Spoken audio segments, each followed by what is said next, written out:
France Bleu Gare Lozère.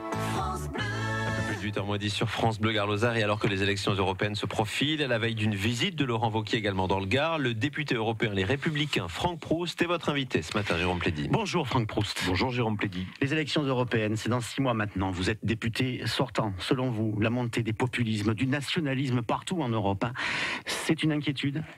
Oui, et c'est logique, quand on voit les scores enregistrés dans chaque État membre tous les dimanches, on peut s'en inquiéter. Ceci étant, contrairement à M. Macron, je pense que la situation d'aujourd'hui n'est pas la même situation que pendant les conflits mondiaux.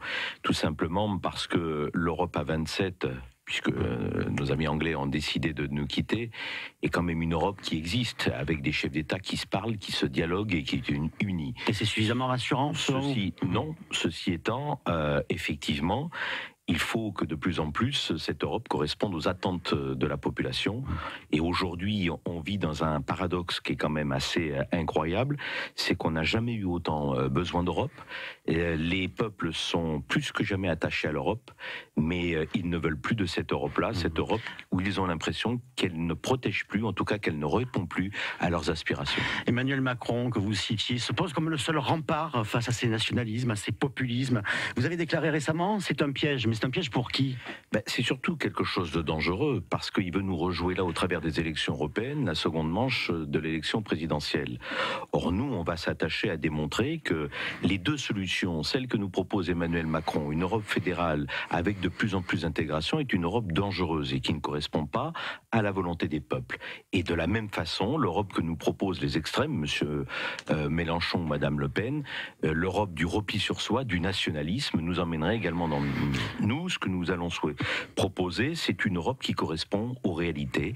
Et ce n'est pas un paradoxe, tout de même, Franck Proust, que le Hongrois Viktor Orban fasse partie du groupe dont vous êtes le représentant pas du en tout. France ? Viktor Orban a un problème, on le sait, avec l'état de droit, notamment sur les ONG, sur les universités, sur l'indépendance de la justice. Mais ce qui est bizarre, c'est qu'on me parle souvent de Viktor Orban, mais ça ne choque personne que M. Macron négocie avec le Premier ministre maltais qui assassine des journalistes, ou slovaque, qui assassine également des journalistes. Je vais vous citer un exemple. Le président de la délégation maltaise du PPE a été obligé, avec sa famille, de partir à Bruxelles parce qu'il n'était plus en situation de protection. Voilà, c'est des choses, je veux dire, moi, j'aime bien la justice. Avec chaque personne, on pointe du droit Orban. Il y a des problèmes. Ceci étant, Orban était avec moi à Helsinki la semaine dernière.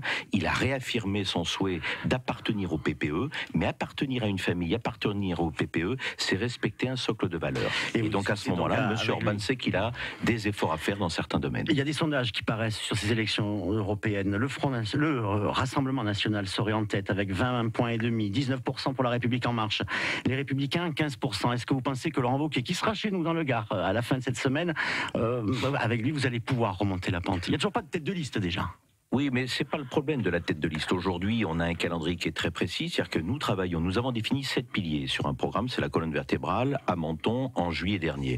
Nous allons travailler sur le programme jusqu'à la fin de l'année. Les têtes de liste et les listes seront reconnues en janvier et février, parce que ce qui est important, de par la volonté du président de la République de réduire ce débat entre lui, qui, soi-disant, vous êtes pour l'Europe, il faut voter Macron, et les anti-européens, c'est Mélenchon. C'est ce que veulent faire d'autres listes. M. Mélenchon, par exemple, veut faire un référendum. Oui, non, mais... Vous parlez d'Europe, véritablement ? Ah oui, c'est l'Europe qui correspond, je veux dire, aux besoins du XXIe siècle. Une Europe qui protège contre les flux migratoires, contre les problèmes de la sécurité. Une Europe qui protège nos entreprises. Vous savez, quand on voit le comportement des puissances comme la Chine ou de M. Trump avec American First, ça veut dire que nos entreprises doivent aller prendre des parts de marché à l'extérieur, mais que nous également, nous sommes pour la mondialisation avec ce qu'on appelle le juste échange, c'est-à-dire que tout le monde doit jouer avec les mêmes règles du jeu. Le député européen Les Républicains Franck Proust est notre invité ce matin sur France Bleu Gare Lozère. Dans ces européennes, il y a un thème qui inquiète les Français, on le voit avec ce fameux mouvement du 17 novembre, les Gilets jaunes. Les Républicains soutiennent mais ne participent pas. C'est pas un petit peu ambigu quand même comme position ? Non, c'est pas ambigu. On ne veut pas qu'il y ait une assimilation où si on participait, on parlerait de récupération politique. Mais vous savez, au-delà de cette manifestation, manifestation, c'est un ras-le-bol fiscal qu'ont les Français, le ras-le-bol fiscal de la classe moyenne qui paye toujours plus. Un coup, c'est la CSG, un coup, c'est l'essence. Ça, tous les politiques en sont responsables. C'est le résultat d'années et d'années. Les Républicains, comme le Parti Socialiste et comme le Républicain. Enfin, ça fait quand même un certain nombre d'années que les Républicains sont plus au pouvoir. Mais ceci étant, le problème, c'est que les Français accepteraient éventuellement, moi le premier, de payer davantage si la situation de mon pays s'améliorait. Mais quand on regarde les chiffres, on est le pays qui, d'ailleurs, sur le plan de l'Europe, a la croissance la plus faible. On est le pays qui ne sait pas réduire son déficit. Et donc, aujourd'hui, le problème, c'est que tant que la France ne réduira pas ses déficits publics, eh bien, nous ne pouvons pas nous en sortir, parce que plus vous ponctionnez les dépenses de l'État, eh bien, moins vous pouvez investir. Et aujourd'hui, les Français ont l'impression de payer toujours plus. C'est pas qu'une impression, hein. Oui, et donc, mais avec aucune amélioration. Et c'est ça le véritable problème. Après les élections européennes, il y aura les élections municipales. Franck Proust, est-ce que cette division de la droite à Nîmes, elle vous inquiète en tant que premier adjoint au maire de Nîmes? Oui, vous savez, ça a quand même été, j'allais dire, excusez-moi, dans l'ADN de la politique, de la vie nîmoise. Écoutez-moi, c'est moins affiché, on va dire. Hein. Je ne suis pas un spécialiste de la politique fiction. Je sais que nous avons été élus avec Jean-Paul Fournier sur un programme, sur un mandat. Laissons terminer ce mandat par l'équipe majoritaire de Jean-Paul Fournier. Et les Vous souhaitez qu'il soit candidat à nouveau, Jean-Paul Fournier? Mais écoutez, c'est une discussion que j'ai avec lui.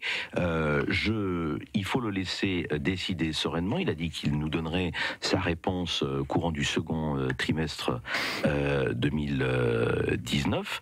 Et puis à partir de là, on décidera ce que nous allons faire. Et si ce n'est pas lui, parce qu'on voit quand même que les ambitions se développent, hein, y compris dans votre propre camp. C'est légitime. Franck Proust pourrait être candidat?